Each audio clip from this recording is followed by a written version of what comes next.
Kalau gue rasa Alex Pastur tidak salah, justru gue berterima kasih bahwa itu sebuah masukan yang sangat positif. Harusnya ini akan menjadi introspeksi untuk fans kita, netizen kita, harus lebih smart lagi, harus lebih memahami lagi tim nasional kita emang di level ini. Apa yang menjadi bahan pertimbangan, dasar pertimbangan Pak Erik tidak akan lagi merekrut Sintayong? Oke, ini satu hal yang gue rasa ini hak prerogatif ya dari ketum dan juga PSSI Esko ya untuk memilih pelatih.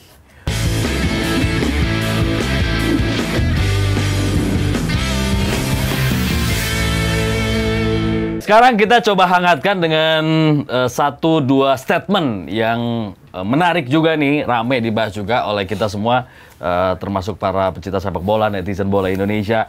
Mantan asisten pelatih Timnas Indonesia, Alex Pastur, yang pertama dia bilang gini, ranking Indonesia itu sangat tidak realistis untuk masuk ke Piala Dunia. Terus yang kedua, dia juga sempat ngomong, bobroknya sepak bola Indonesia, katanya nggak punya sistem dan lain-lain lah, pembinaan dan lain. Gimana menurut kalian? Ya, gue rasa kalau untuk omongan ranking, kalau secara logika memang, tapi kan itu hanya di atas kertas. Di atas lapangan bisa saja berbeda. Di atas kertas. Emang masih ada ya? Masih ada ya? Masih. Reborn. Ya, itu kan hanya di atas Harusnya kertas. namanya bukan di atas kertas.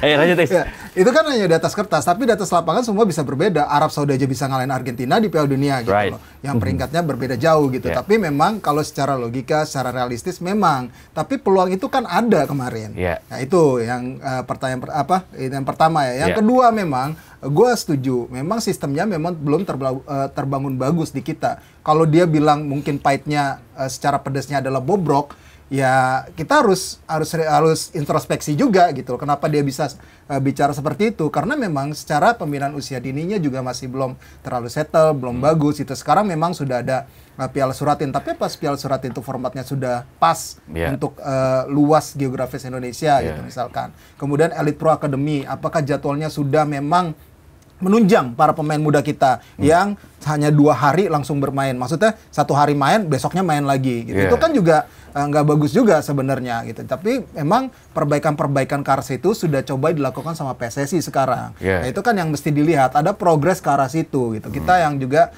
harus melihat itu untuk memberikan apresiasi juga sekarang apa yang dilakukan. Perbaikan dari kompetisi juga memang belum sempurna gitu. Tapi perbaikan ke arah yang lebih baik itu ada, progresnya ada, butuh waktu memang. Nah itu yang memang harus dilihat juga bagi pengembangan sepak bola Indonesia. Udah cocok jadi staf sus. Gila benar. Kalau gue punya point of view yang berbeda ya. Gue melihat ketika ada potongan-potongan berita, semua rame banget. Semua media daring, semua media online mengangkat dan langsung menyerang Alex Pastur. Gue langsung lihat fullnya. Gue nggak ada yang salah sebetulnya. Jadi dia itu tidak memprovokasi. Betul. Dia tidak menjelekan, tapi dia berbicara apa adanya. As a coach, ya. Karena dia merasa bahwa memang siapapun pelatih di dunia ini dengan posisi 119 dunia itu susah. Sulit. Emang betul. Apalagi Indonesia tidak memiliki kompetisi berjenjang yang rapi. Kalau ada, mungkin akan lebih mudah. Nah, dia hanya bilang seperti itu. Dan pengamat-pengamat mantan pemain juga tidak menjelekan Indonesia gitu. Jadi ini harusnya jadi bahan introspeksi ya buat fans, buat federasi dan juga buat pemerintah bahwa itu masukan yang bagus. Terlepas dari kenapa diambil, ya itu kan memang dia dipilih oleh federasi. Dia lagi jobless, dikasih job ya mau lah. Ambil lah gitu. Jadi kalau gue rasa Alex Pastur tidak salah. Justru gue berterima kasih bahwa itu sebuah masukan yang sangat positif. Harusnya ini akan menjadi introspeksi untuk fans kita, netizen kita, harus lebih smart lagi, harus lebih memahami lagi tim nasional kita emang di level ini. Benar tadi kata Rais, ada potensi masuk Piala Dunia, itu kan sebuah blessing in disguise gitu. Itu ada hal yang mungkin tidak akan terulang kembali, itu wajar, ekspektasi ada. Tapi kalau melihat dari pernyataan Alex Pastur, tidak ada yang salah. Semoga itu bisa didengar oleh federasi dan pemerintah, nanti bagaimana mereka untuk membenahi kompetisi yang tadi dikatakan suratin. Iya. Bukan hanya suratinnya ya, sistem kompetisinya. Sistem kompetisinya, iya. Dan EPA-nya. Iya, Jangan hanya EPA-nya, sistem kompetisi seperti apa. Jangan Betul. sehari 2 hari terus main. Janganlah, Iya. harus ada seperti liga. Konsisten dan berjenjang. Betul. Dan Iya. akhirnya nanti 10 tahun lagi kita bisa mendapat hasilnya. Ya, oke. Jadi untuk sistem ini memang kita harus bercermin ya Betul. dengan apa yang disampaikan oleh Alex Pastor. Tapi soal ini nggak logis segala macam, itu lu setuju juga? Setuju lah. Setuju ya. Semua negara di peringkat 119 dunia untuk masuk Piala Dunia nggak logis masuk. Tapi kalau ada kerja keras dan memang Allah bilang masuk ya masuk aja. Masya Allah. Ini dia nih. Takbir. Nah, sekarang Islandia Iya. bisa masuk. Terus kemarin Tanjung Verde Ya. Iya, bisa Tanjung Verde masuk. bisa masuk. Kalau Allah bilang masuk aja gitu. Makanya sekali lagi, gue balik lagi nih. Supporternya harus sehat, pengamatnya harus sehat, federasi harus sehat, pemain harus sehat, pelatih harus sehat, pemerintah harus sehat. Insya Allah masuk. Sehat-sehat Indonesia ya. Maksudnya jangan terpecah-pecah lah. Ya, ya. Semuanya bersatu. Ya. Itu kan susah. Ya. Tapi memang harus dilihat secara utuh sih wawancara itu. Betul. Iya. Video itu harus dilihat secara utuh sih. Jadi Betul. makanya kita bisa menangkap, oh ternyata Esensi maksudnya dan seperti ini substansinya. esensinya. Iya, gitu. Iya. Kalau dipotong-potong memang Provokatif akhirnya jadi. menjadi provokasi memang. Iya. Akhirnya seperti itu. Bahkan hostnya, terus mata-mata pemain Belanda nggak ada yang mencoba Indonesia kok. Mereka hanya, Iya. kenapa lo dipecat? Banyak gitu doang. Iya. Dan bahkan Alex Pastur pun sebenarnya kan juga mengungkapkan di situ dia kaget. Sebenarnya dia merasa harusnya proyek ini bisa Jangka panjang lebih ya? lama. Iya. Jangka panjang. Tapi karena ada memang sentimen negatif, Iya. atmosfer yang tidak bagus lah. Kan akhirnya kan tidak akan membuat nyaman. Iya. Ya bullying segala macam itu Iya. kan membuat mereka, ini mungkin baru pertama kali loh mereka alami seperti itu. Alami gini, benar. Iya, terutama di sosial media. Bahkan sampai ngejar ke keluarganya mereka. Betul. Ya ini kan baru pertama kali pasti dihadapi Iya. sama mereka. Terlepas mereka pernah di klub Eropa gitu. Tapi gue rasa ini pasti pertama kali mereka mengalami tekanan yang begitu dahsyatnya Iya. gitu dari netizen Indonesia, dari publik sepak bola Indonesia. Makanya gue ngelihat di sini ya sebenarnya kalau omongannya si Pastor itu cuma realistis apa adanya. Benar, gue sepakat gitu. Iya. Ini wajar sebagai ekspresi sakit hati orang yang diberhentikan? Enggak sih, sakit hati. kalau gue ngeliatnya enggak sih Dia kayaknya. cuma ngomong, ditanya dia ngomong. Iya.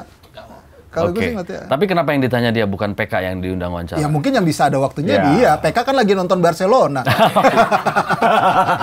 Agenda lain diundang sama Barcelona ya kan, kita Jadi nggak tahu. ini kalau gue pribadi sih refleksi buat netizen dan juga pendukung fans Indonesia ya. Harusnya dengan hal ini, kenapa sampai ketua umum juga mengatakan susahnya nyari pelatih tim nasional saat ini karena ada perundungan, Cyberbullying. Betul, itu sangat tinggi sekali di Iya. Indonesia. Itu harus kita bisa ngerem sih. Iya. Harus sadar bahwa Indonesia saat ini ada di peringkat 119 dunia. Iya. Memang kita menuju ke atas, tapi harus ada prosesnya pelan-pelan. Artinya pelatih sejago apapun, sehebat apapun, kalau kerja dalam situasi yang tidak nyaman, tidak Exactly. kondusif, ini juga nggak akan bisa mencurahkan segala kemampuannya ya. Ya.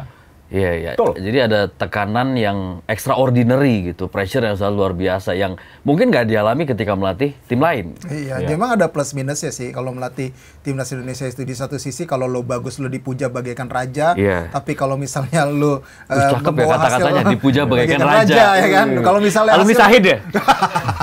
kalau misalkan hasilnya negatif, ya lo akhirnya Out. dijatuhkan sampai out, gitu ya. iya langsung Asli. out. Rise out. Langsung. Jadi terjun bebas gitu. Terjun ya? bebas. Iya. Jadi memang ya ini supporter kita tuh harus bisa apa ya namanya ya, bisa agak sedikit meredam lah gitu loh. Apalagi kalau misalnya ini udah sasarannya ke pemain, itu udah gue sih udah paling ya gimana ya, gue menghimbaunya jangan sampai lah pemain itu sampai dibulinya habis-habisan seperti Iya. itu gitu. Iya, Tapi iya. mungkin karena kemarin track recordnya waktu Sintayong itu kan lagi bagus banget. Iya. Set. Jadinya akhirnya terluapkan semua. Terluapkan di situ. Iya, bener. Bahkan ketika waktu kalah lawan Irak pun, tribun penonton kan langsung teriakin Sintayong. Mungkin bagi seseorang yang sedang bekerja saat itu juga jadi sentimen negatif itu lagi kan, gitu. Kayak, kok gini amat, gitu ya. Ya. Ya. Ini bukan pembelaan ya, tapi kita bagaimana kita melihat secara Melihat ya objektif. secara gitu ya. psikologi penonton itu seperti apa. Iya. Oke. Memang ini bukan hal yang mudah. Artinya siapapun yang nantinya akan ditawari pekerjaan untuk menjadi pelatih timnas Indonesia harus berpikir menimbang salah satunya selain faktor teknis dan lain ya. Tapi harus berpikir juga ini akan menjadi dua sisi mata pisau ya. Yang Rais bilang tadi, satu sisi kita akan dipuja bagaikan raja kalau misalnya kita bagus gitu ya. Iya. Dan ketika duduk menjadi pelatih Indonesia, exposure pasti gila-gilaan tuh. Tapi ketika kita nggak memenuhi ekspektasi, siap-siap aja gitu. Dan ini pasti akan menjadi salah satu bahan pertimbangan calon pelatih nantinya tuh. Ini akan jadi bahan yang diperhitungkan juga gitu. Nggak cuma soal melulu, soal angka, klausul kontrak, dan sebagainya. Ini harus dilihat juga. Tapi di sisi lain, mari kita sama-sama juga fans Indonesia untuk lebih meredam, lebih kalem. Kita puji, kita kritik, proporsional aja. Iya, gitu. betul. Sesuai porsinya aja gitu. Kritik-kritik yang membangun. Kalau tapi jangan menghina, membuli, bahkan sampai DM, sampai doxing segala macam, itu udah nggak sehat ya. Dan jangan menyerang pemain. Jangan menyerang pemain. Ya, kalau kritik boleh. Ya, boleh. Boleh kritik. Contoh kritik yang sehat tapi tidak menyerang gimana? Ya mungkin lebih lebih banyak ke gym. Tolong makanannya dijaga, istirahatnya dijaga, itu lebih bagus dalam posisi porsi. Jangan dugem gitu ya. Ya, jangan keluar malam. Bisa kayak gitu. Misalnya kalau misalnya di pertandingan kemarin kesalahan Rizky Ridho pun udah mengakui itu kesalahan saya. Nah, misalnya Rizky Ridho, lo harusnya passingnya ke Martin Paes gitu. Harusnya jangan lo lakuin itu, akhirnya kan jadi kebobolan. Nah, itu kan masih bisa. Tapi jangan sampai gara-gara lu. Nah, itu gara-gara lu. Karena penikmat bola di Indonesia dan netizennya bukan cuma orang dewasa, iya, anak kecil juga. Nggak bisa juga. Ya. Oke. Nah, ini yang menarik juga ketika kemarin Pak Ketum, Pak Erik ya, yang juga Menpora, buka suara soal siapa kira-kira kandidat pelatih selanjutnya. Atau mungkin juga menanggapi suara-suara publik yang pengen STY kembali. Iya, comeback ya ke Indonesia atau CLBK. Probabilitas Sintayong masuk 0. Kita juga move on dengan Sintayong untuk tim nasional. Itu kalau nggak perform ya gitu. Walaupun sebenarnya kalau secara pribadi saya kurang gitu suka karena membangun strata kepelatihan itu perlu waktu, gitu kan? Waktu saya masuk PSSI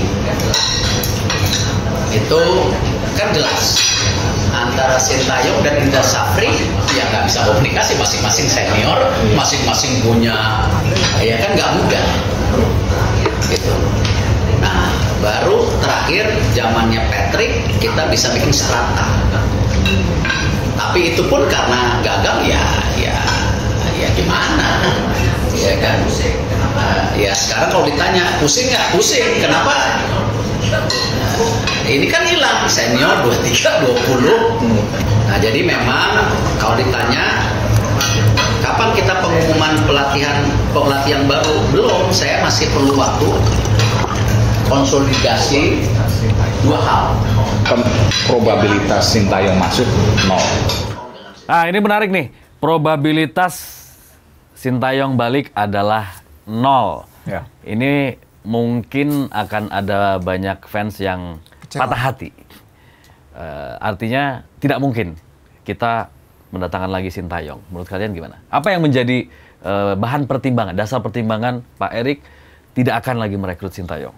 Oke, ini satu hal yang gue rasa ini hak prerogatif ya dari Ketum dan juga PSSI Esko ya untuk memilih pelatih. Tapi dengan banyak pertimbangan. Sekarang gini, seorang pelatih yang pernah sukses dengan tim atau negara, ketika balik lagi belum tentu loh. Betul. Seperti Fadli, pernah pacaran dengan si A, balik lagi pacaran dengan si A setelah putus 2 tahun. Belum tentu semanis waktu pertama. Jadi gue rasa ini salah satu contoh yang mungkin harus dipahami juga oleh fans. Memang Sintayong sudah memiliki benang merah, cerita indah, membawa Indonesia dari 170 dunia sampai 120-an ya. Tapi ini dilema juga bagi Ketum. Karena Pak Erik sudah kehilangan kepercayaan publik dengan kemarin kegagalan Indonesia Piala Dunia. Jadi beliau harus benar-benar hati-hati dalam memilih pelatih ke depannya. Karena saat ini kan gue rasa tidak ada target dalam waktu dekat. Setelah kegagalan kita ke Piala Dunia, tentunya semua menangis. Gue sampai sekarang belum bisa move on. Kok gue nggak percaya Indonesia nggak lolos Piala Dunia ya, yang tinggal sedikit ini. Tapi kembali gue mencoba untuk realistis. Oke, masih panjang hidup ini. Masih ada Piala AFF, masih ada Piala AFC, masih ada Piala Dunia 2030.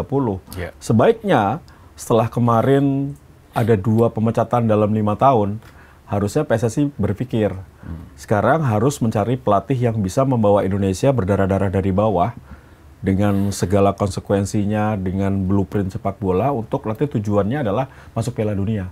Entah 2030, entah 2034. Jadi gue setuju, tidak perlu buru-buru untuk memilih pelatih. Sesuai dengan target awal sebetulnya ya. Meskipun banyak netizen, kan kita ada FIFA Match di bulan November. Kan kita ada AFF 2026. Ya. So what? Maksudnya kalau hanya ngejar itu doang jangka pendek, nanti gagal dipecat lagi. Jangan sampai. Nah, harusnya Pak Erik dengan segala hormat, jangan hanya mendengar 1-2 bisikan. Libatkan wartawan senior, libatkan pelatih senior, libatkan mantan pemain, libatkan mantan pengurus PSSI, libatkan presenter komentator, duduk dalam satu forum. Apa sih yang harus dibangun dalam sepak bola kita? Kenapa kita gagal? Pelatih seperti apa? Percuma Zidane sekalipun, Carlo Ancelotti sekalipun didatangkan, kalau sistem kita masih seperti ini, visi kita belum sama, nggak akan maju, nggak akan berhasil. Jadi lebih baik pilih pelatih yang mau membangun sepak bola kita dari kelompok usia berjenjang sampai akhirnya tujuan utamanya adalah masuk Piala Dunia. Kalau gue melihat Uzbekistan berhasil. 2013 mereka memotong generasi, mereka memakai pemain berusia 15-16 tahun, dibikin dalam satu tim, dan 10 tahun kemudian mereka masuk Piala Dunia. Untuk pertama kalinya tanpa bantuan siapapun, mereka lolos sebagai peserta, bukan tuan rumah. Tapi terakhirnya minta bantuan Cannavaro tuh. Ya, kan udah lolos. Kan udah lolos. Tapi Tibor Kapatse nggak dipecat kan? Dia tetap sebagai asisten pelatih. Gitu. Jadi ini berkaca. Tapi kita bisa nggak sesabar itu kayak Uzbekistan yang membangun. Harusnya kita bisa. Ini udah puluhan tahun loh sabarnya, itu udah teruji. Bukan maksud bisa gua cuma 10 tahun mah. Bukan maksud gua, pengennya kan instan gitu loh. Setahun udah harus juara ini. Nggak bisa. 6 bulan udah harus juara ini. Nggak bisa lah. Tapi kan kenyataan di lapangan gitu. Nggak bisa. Nggak bisa. Bonusnya jangan Rolex, bro. Mobil berarti.